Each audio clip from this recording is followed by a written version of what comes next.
Hello friends. आज हमारा airport engineering का टॉपिक है। इसमें हमारे airport engineering and docks harbours के क्वेश्चंस भी हम देखेंगे। इससे पहले हमने ब्रिज इंजीनियरिंग का पार्ट कंप्लीट किया है एंड आज हमारा ट्रांसपोर्टेशन इंजीनियरिंग का ये लास्ट पार्ट है। अब हमारा ट्रांसपोर्टेशन इंजीनियरिंग में highway, bridge, airport and docks and harbour complete हो जाएगा। हम स्टार्ट करते हैं। हमने ब्रिजेस के क्वेश्चंस हमने कंप्लीट कर लिए थे, right? So yes, so this is our first question in airport engineering. So our first question is, runway length required under standard condition is 1500. runway length दे दिया है। actual elevation of site is 1100 metre above MSL.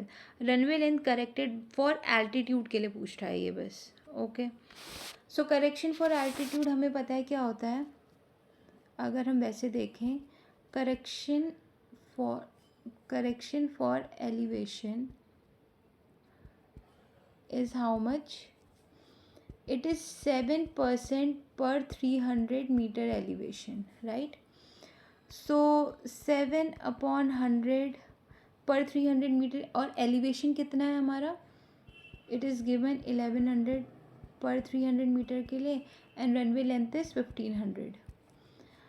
सो इसको solve करेंगे तो आ जाएगा 385 metre. सो corrected length हमारी क्या हो जाएगी?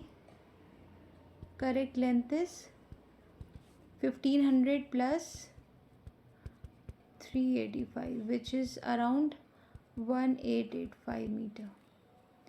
So option C is true. So इसमें ये इम्पॉर्टेंट था, 7% पर 300 मीटर एलिवेशन के लिए हमारा करेक्शन लगता है। Next, for airport serving big aircraft ICAO recommends a crosswind component should not exceed. So big airport aircraft के लिए इट इज़ 35, मीडियम के लिए it is 25 for medium and 15 is for small aircraft. Okay, so तीनों के लिए बता दिया है।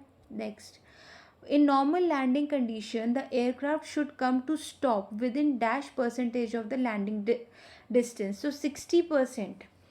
सो यानी कि एक्स्ट्रा रनवे लेंथ हमारी 60% होती है, इतने पे ही वो एयरक्राफ्ट हमारा स्टॉप हो जाना चाहिए। So 60% of the landing distance पे हमें इसे स्टॉप कराना होता है। Next, the width of a runway pavement for a runway of 1500 metre length classified airport type B is of, तो कितना विड्थ होगा? रनवे लेंथ 1500 है, टाइप बी हमारा ICAO कह रहा है, तो how much is a width? Width is 45 metre. Okay, तो ये फैक्चुअल क्वेश्चन है। टाइप बी के लिए 1500 के लिए 45 मीटर विड्थ है। All markings on a runway is, so marking is white. So ये वाला क्वेश्चन मेरे को थोड़ा डाउट है इसमें। एक बार देखना है हमें कि मार्किंग वाइट है या ब्लू है। अब शायद ब्लू हो गई है मार्किंग और येलो हो गई है कुछ समथिंग, इसमें थोड़ा कन्फ्यूजन है, इसको देखना पड़ेगा। तब तक के नेक्स्ट क्वेश्चन देखते हैं। So next question is match the item, list करना है हमें and type to the development. So first हम लोग देखते हैं, first is basic runway length. So basic runway length हम लोग किस से कंसिडर कर सकते हैं? इंजन फेलियर से बेसिक रनवे लेंथ का हमें पता चलता है। ओके, engine failure class. Runway capacity, so runway capacity हमारा क्या होगा? हमें पता है हैंगर हमारा सर्विंग एंड एयरक्राफ्ट के लिए होता है, तो डी का तो हो जाएगा 2। ओके, जो कंफर्म है वो तो कर लेते हैं। ए का हो जाएगा 4, जो हमें समझ में आ रहा है। डी का हो जाएगा 2, सर्विसिंग के लिए होता है, right? And runway geometric design हमें पता है विड्थ एंड लेंथ होगा, सी का हो जाएगा 1। तो क्या बचा? बी क्या हो जाएगा? 3। सो ऑप्शन इसमें कौन सा है? ए का 4, डी बी का 3 एंड सी का 1, डी का 2. सो option A is true. Option A is true. Yes. Next question. If L is the length, if L is the basic length of a runway, total length of a landing strip is L plus 120 metre होती है. Next, within 1.5 kilometer distance from a runway end, the height of the object should not be more than. So 30 metre से ज़्यादा नहीं होनी चाहिए 4.5 km के distance में. Next question. For taxiways, the maximum longitudinal gradient is. So maximum is 3% for type A and type B. ये किसके लिए हो जाएगा? Type A and B. Okay. And 1.5 for C, D and E. Maximum longitudinal gradient की बात हो रही है. इफेक्टिव एंड ट्रैवर्स के लिए हम ये आगे देखेंगे. Next question. If the design aircraft require 1800 metre to come to stop during landing, what is the length of a runway? So length of a runway हमें पता, stop landing कितने पे होता है? ये 60% of the runway length. ये जो हमने प्रीवियस इसमें देखा था, हमें कितने पे लैंडिंग होनी चाहिए? So landing is 60% of runway length. Runway length यही तो हमने देखा था प्रीवियस में.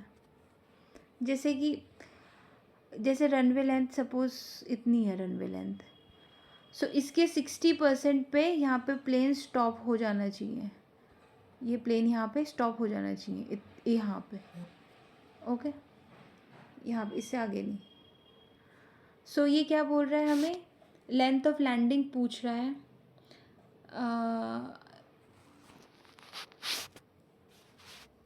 लेंथ ऑफ रनवे पूछ रहा है. लेंथ ऑफ लैंडिंग ये गिवन है हमें, ये पूछ रहा है.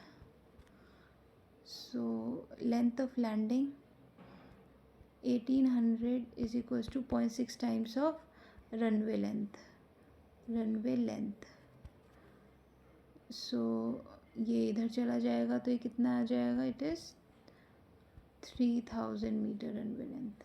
इसको हम क्रॉस मल्टीप्लाई करेंगे. So option D is true. Next.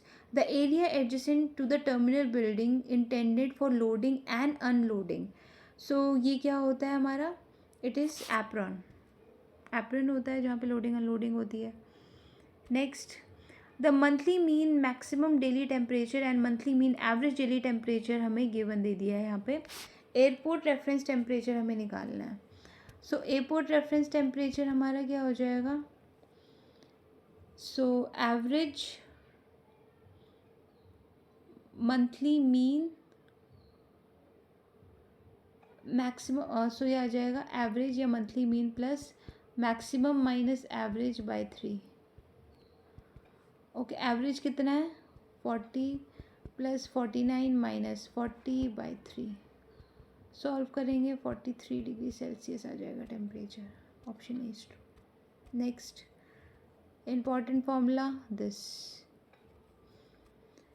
In orientation, the orientation of a preferential runway in an airport is influenced by. सो ये किससे इन्फ्लुएंस होता है? और ओरिएंटेशन तो हमें पता है. पहली बात तो इसमें एक और टर्म हम आगे भी देखेंगे, विंड रोज डायग्राम होता है जो ओरिएंटेशन ऑफ रनवे के लिए हम यूज़ कर सकते हैं. सो इसमें क्या होता है? Direction of wind, adequate length, obstruction, free landing, take off zone. So ये सारी चीज़ें कंसिडर होती है. So option A is true. Next. As per ICAO, for A and B type of airport, maximum effective gradient is. So A and B के लिए it is 1%. पहली बात तो इसमें A and B और C के लिए भी 1% होता है. ठीक है. This is for A, B, C के लिए. And 2% is for D and E के लिए effective. And traversal, if we are talking about transverse gradient. Transverse gradient. Transverse gradient क्या है भाई? Transverse gradient is 1.5% for A, B, C and 2% for D and E. ये ABC क्या type of airport है, ठीक है. ट्रैवर्स के लिए आ गया है यहाँ पे, इसको अलग से कर देते हैं सो दैट कन्फ्यूजन ना हो. ये ट्रैवर्स के लिए है, ये नीचे वाला 1.5 और 2% and 1 and 2% for effective gradient.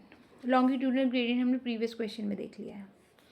Next is the capacity of parallel runway system depends upon. So it definitely depends upon lateral spacing. Option A is true. Next, cruising speed of the aircraft is. So cruising speed जो aircraft होता है, speed of the aircraft with respect to ground होता है, not with respect to wind, with respect to ground. So option B is true. Option B is true. Okay. Next question, the place where aircraft wait and take off. So हमें पता है hanger में तो servicing होती है, wait जहाँ पे होता है वो हमारा होल्डिंग एप्रॉन होता है. Option A is true. Next question, which of the following structure is used for servicing and repairing of the aircraft. अभी हमने देखा सर्विस रिपेयरिंग हैंगर में यूज़ होता है. ये जो चैप्टर है ये बहुत इंपॉर्टेंट है एंड ये क्वेश्चंस भी बहुत ज़्यादा इंपॉर्टेंट है. आप कोई भी टेस्ट सीरीज़ उठा के देख लो, कोई भी टेक्स्ट बुक और किसी भी उसकी, ये वाले क्वेश्चंस ही उसमें पूछे गए हैं प्रीवियस ईयर के. सो चाहे वो टेस्ट सीरीज़ करो या ये सीरीज़ करो, बल्कि इसमें ज़्यादा क्वेश्चन है, टेस्ट सीरीज़ में कम होंगे.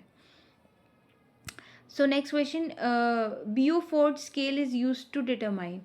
It used to determine strength of the wind. Option A. Next question, airport elevation is the reduced level above the mean sea level. So highest point of the landing में होता है ये. So option B is true. Next, runway threshold is indicated by series of parallel lines starting from a distance of. So कितने distance पे होता है ये? 6 metre from the runway end. Option B is true. Runway threshold series बनाता है parallel starting from 6 metre from the runway end. The construction and maintenance of the airport in India is looked by airport authority of India. And ये कब start हुआ था? ये 1995 में. Okay. Next, the total correction elevation temperature gradient should not exceed. सो कितने ज़्यादा नहीं होना चाहिए? 35%. Next question, the boundary of landing and take off area of helicopter is illuminated by. So amber light से ये एल्यूमिनेट होता है. Option A is true. Next, which one of the following instance for performance of the aircraft is not consider for determining basic runway length. Following instant not consider, basic runway length के लिए हम क्या चीज़ consider नहीं करते हैं? So normal landing case करते हैं हम लोग, normal take off case, engine पे इमरजेंसी लैंडिंग केस ये हम लोग नहीं करते डिज़ाइनिंग में, emergency landing case. Okay. So option D is true according to the question. Option D is true. Normal landing case करते हैं हम लोग उसमें normal take off, but emergency landing case का हम लोग नहीं करते हैं. बेसिक रनवे लेंथ ये नहीं है, इसको नहीं कर सकते डिटरमाइन. अगर एकदम से उड़ के, जैसे अभी जो क्रैश हुआ था प्लेन, वो एमरजेंसी लैंडिंग केस यही वाला क्राइटेरिया था. सो ये नहीं कर पाते, इसमें नहीं कंसीडर होता है. सो यही वो केस था. Next, which of the following decide the width of the taxi way. So width हमारा क्या बताएगा? ऑफकोर्स विंग स्पैन जितने होंगे उसी हिसाब से हमारे एयरक्राफ्ट के जो विंग स्पैन होंगे वैसी हमारी विड्थ होगी टैक्सी वे की. So yes. Next, elevator. What is an elevator? Elevator controls the pitching of the aircraft. Elevate मतलब एलिवेट करता है, उसको लिफ्ट करता है. सो पिचिंग ऑफ द एयरक्राफ्ट होता है एलिवेटर का. Okay. Yes. Next question, which one of the following statement is correct regarding the general friction. So general friction क्या होता है? करेक्ट हमें बताना है. पहला देखते हैं, cause due to the wave action of the rail. So no, ऐसा नहीं होता है. बी देखते हैं, amount does not depend upon the type of bearing. So it does depend upon the type of bearing, lubricant and temperature, सब पे depend करेगा. Now third option, the rolling bearing varies from 0.5 to 0.1 kg per ton. Yes it is true, बिल्कुल सही बात है. And yes next question, which of these is not method use. अच्छा, अब ये तो हमारे सारे क्वेश्चन थे जो हमारे एयरपोर्ट से थे. Now comes the tunnel and docks. Tunnel, docks and harbour के क्वेश्चन देखते हैं. Now our first question, which of this is not a method use to control a dust while constructing a tunnel. So using respirators of course ये भी helpful होगा, wait drilling भी होगा, vacuum. Face mask कुछ ज़्यादा effective नहीं होता है. So option D. Which of the following condition is not favorable for construction of a tunnel? So इन सब में से कौन सा favorable condition नहीं है. ऑप्शन वन देखते हैं, tunnels parallel to strike with the bed dip in the tunnel. So this is only the not a favorable condition. Option A is true. Okay, तो ऐसे parallel strike नहीं करते हैं. Next question, four poling method is generally adopted for tunneling. So soft ground के लिए हम लोग 4 polling method use करते हैं, जहाँ पे सॉइल की लो बेरिंग कैपेसिटी होगी. ओके, वहाँ पे करेंगे हम. Next question, the protective barrier constructive to enclose harbour is known as. So I think it's breakwater जो हम यूज़ करते हैं to protect the barrier. It is breakwater structures होते हैं वो. Next question, drift method for tunnelling is use to construct tunnel in.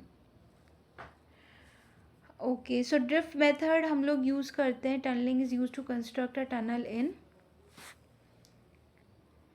Rocks.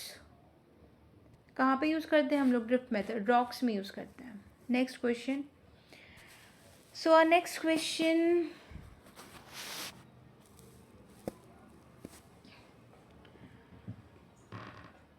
A plane.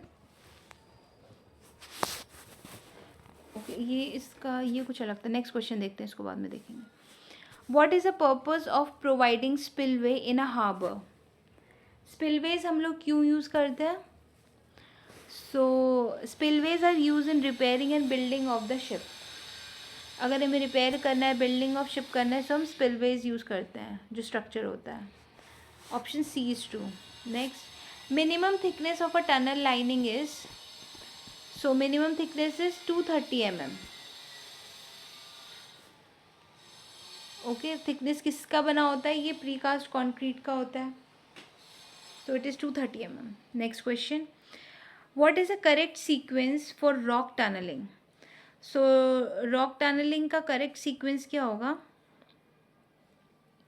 सबसे पहले तो मार्केटिंग द टनल होगा, marketing tunnel profile. Okay, then loading. फिर हम क्या करेंगे उसको पहले तो हम प्रोफाइल देखेंगे, मार्किंग की कहाँ कहाँ पे हमें ब्लास्टिंग वगैरह करनी है. फिर हम एक्सप्लोजिव ब्लास्टिंग होगी. देन सेटिंग अप होगा एंड ड्रिल होगा. Then drilling.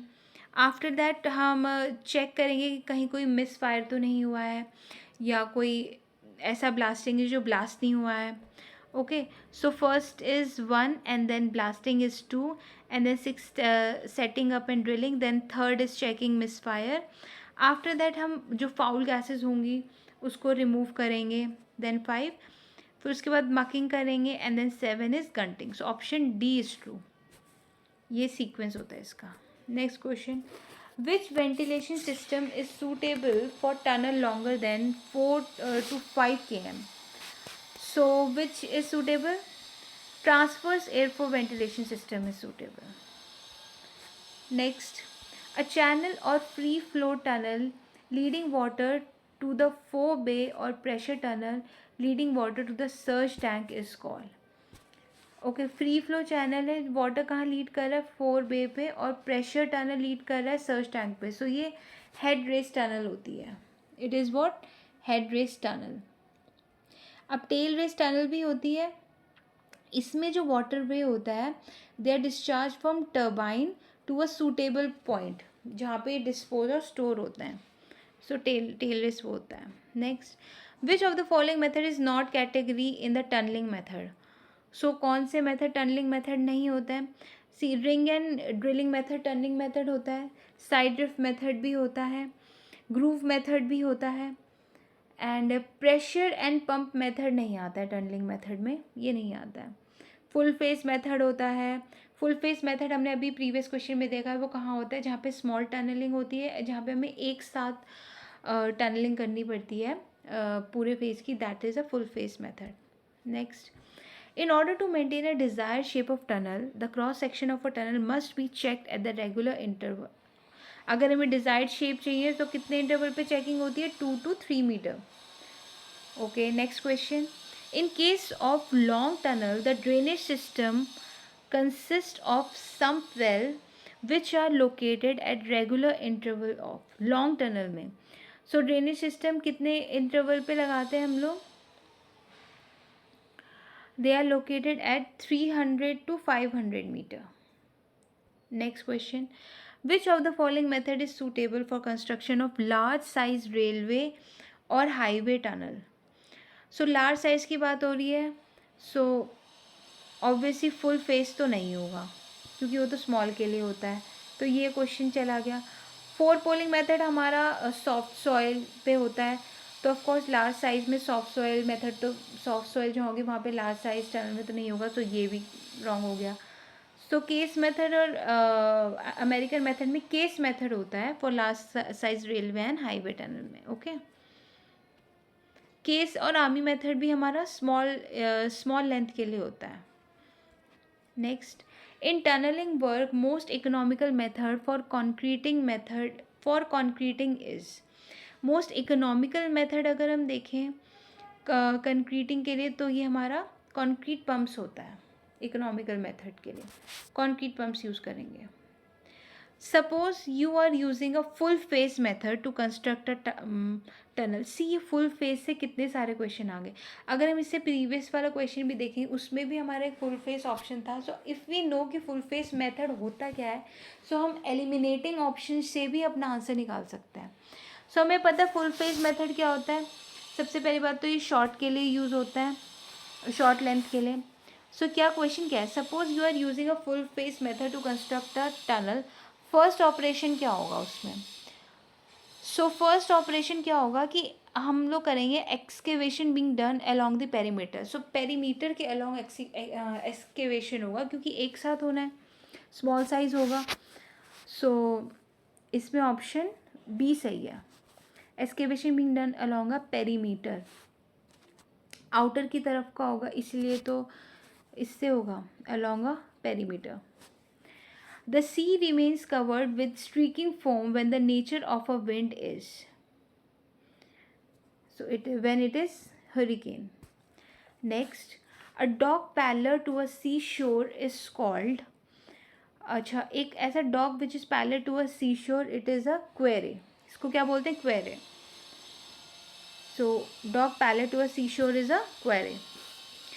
Impact load of a ship while docking is taken by. So क्या चीज़ लेती है impact load of a ship while docking is taken by a morning dolphin. It is taken by a morning dolphins. Next question, the minimum possible grade that can be provided in a tunnel and its approaches with providing adequate proper drainage. So proper drainage होता है तो minimum possible grade is how much? It is 0.2%. Next question, which one of the following method is adopted for tunneling soft soil? C drift method तो नहीं हो सकता, अभी हमने देखा है वो तो रॉक सॉलिड्स के लिए होता है। Pilot tunnel, I think it's needle beam method, या it is needle beam method. Soft soil के लिए नीडल बीम मेथड यूज़ करेंगे, या 4 पोलिंग भी होता है। Next question, railway tunnels are generally, so they are generally poly eccentric. अलग अलग शेप्स होता है, लाइक सर्कुलर होता है वो वाटर सीवेज के लिए होता है, इलेप्टिकल भी वाटर सीवेज मेन्स के लिए, horse shoe is for road and railways. Okay, now poly eccentric arch is railways and road, generally poly eccentric होता है। dry dock is meant for. So dry dock is meant for अगर minor repair work करना होता है तो वहाँ पे dry dock हम वहाँ ड्राई डॉक का मतलब क्या होता है, where carrying out minor repair works of the ship. Option C is true. Next, which one of the following component of the shield of tunneling. Shield of tunnelling इनमें से कौन से कंपोनेंट है? Cutting edge. Cutting edge is the component. Next, for highway tunnelling is preferred if the open cut exceed. So अभी हमने देखा था highway tunnelling is preferred when open cut exceed 15 metre by depth. How much? 15 metre depth. So वहाँ पे हम करेंगे.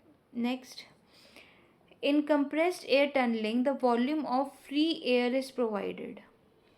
सो it is provided how much? It is provided option D 6 metre cube per hour per metre square of face area. Option D is true. So ये सारे factual question हैं, ये तो learn ही करने हैं. Next, the length of the needle beam is use in the needle beam method tunnelling is usually. अभी हमने देखा था नीडल बीम सॉफ्ट सॉइल्स के लिए यूज होती है.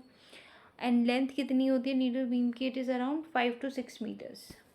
Next, pick up the explosive used for tunneling in soft rocks. So it is ammonium dynamite that we use. Next question, which one of the following tunneling method is used for laying underground sewers? So underground sewers के लिए हम लोग army method use करते हैं. Army और case method use करते हैं हम लोग अंडरग्राउंड सीवर्स के लिए. So needle beam is for soft rock. Okay. And method of excavation carried out in perimeter और पेरीफेरी, ये जर्मन मेथड होगा. ठीक है, ये भी उसमें यूज़ होता है. Now next, to attain a required shape of a tunnel we use, क्या यूज़ करते हैं हम लोग? ट्रिमर्स यूज़ करते हैं एग्जैक्ट शेप के लिए. Next, if D is the diameter of a tunnel meter, then the thickness of a lining in mmFs per empirical formula is 82D. Thickness is 82 times of the D.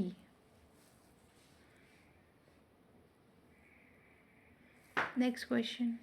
The amount of fresh air required to maintain a ventilation of worker inside a tunnel should be. So it should be around 6 to 14 meter cube per minute. Next, the tunnel that are made of shortcut minor local obstacle is called. So it is called off-spur tunnel.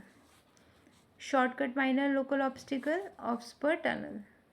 Next, अब इसमें और terms भी है, like saddle tunnels. क्या होता है? ये valley या नेचुरल स्लोप के अलॉन्ग होती है saddle tunnel. Okay.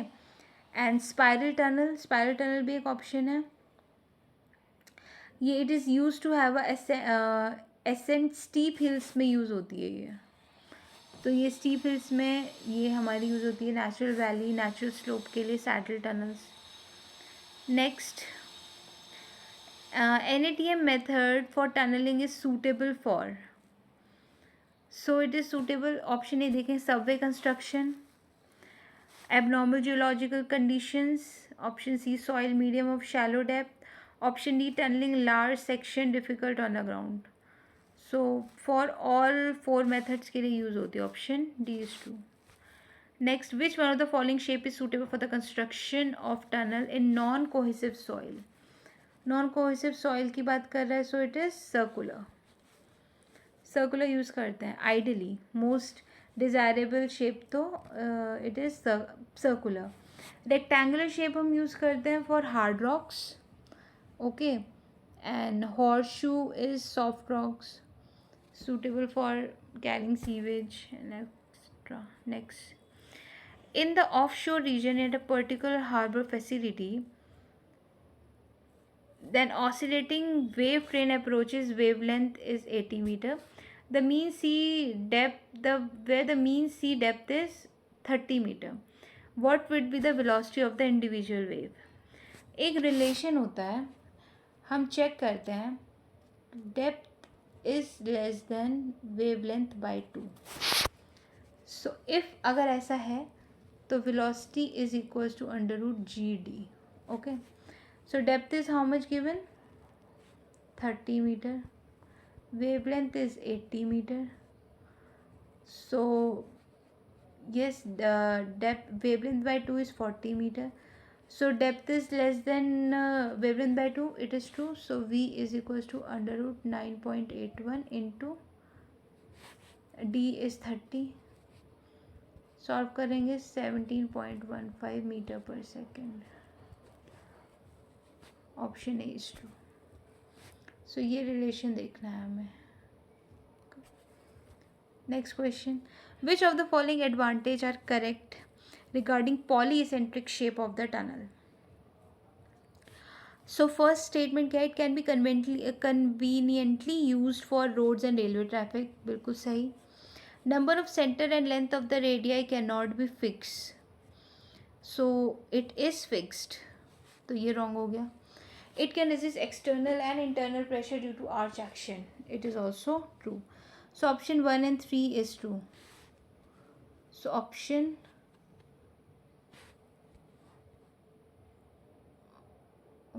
just a minute.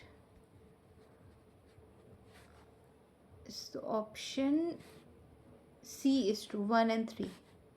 Okay. Next question, match the correct. हमें देखना है इसमें. So ये हमें लिस्ट 2 में ब्रेक वाटर दिख रहा है. प्रीवियस हमने क्वेश्चन में देखा था कि ब्रेक वाटर कहाँ यूज़ होता है. It is a structure which protects a sea shore. तो हमें इतना तो पता चल गया कि सी का तो 2 होने वाला है. सी का 2, 2 ऑप्शन है ऐसे. ओके, अब उसके बाद जो रिवर्टमेंट होती है वो सेपरेट करता है लैंड एंड सी को. सो बी का होना चाहिए 4. सो सी का 2, बी का 4. ऐसा तो ऑप्शन बी ही है सर. चलो बाकी भी देख लेते हैं. वैसे तो इसका आंसर बी होना चाहिए, सी का 2 और बी का 4, क्योंकि ऐसा एक ही कॉम्बिनेशन बन रहा है. ऑप्शन बी पहली बात तो सही है, पर बाकी देखते हैं. Absorb energy in the moving vessel. It is a Fender system. Okay, it is a Fender system. And warp हमारा क्या होता है, lays vessel alongside discharge and cargo passenger. Okay, so yes, so this was our last question and इससे हमारा transportation engineering पूरा complete होता है. Thank you so much.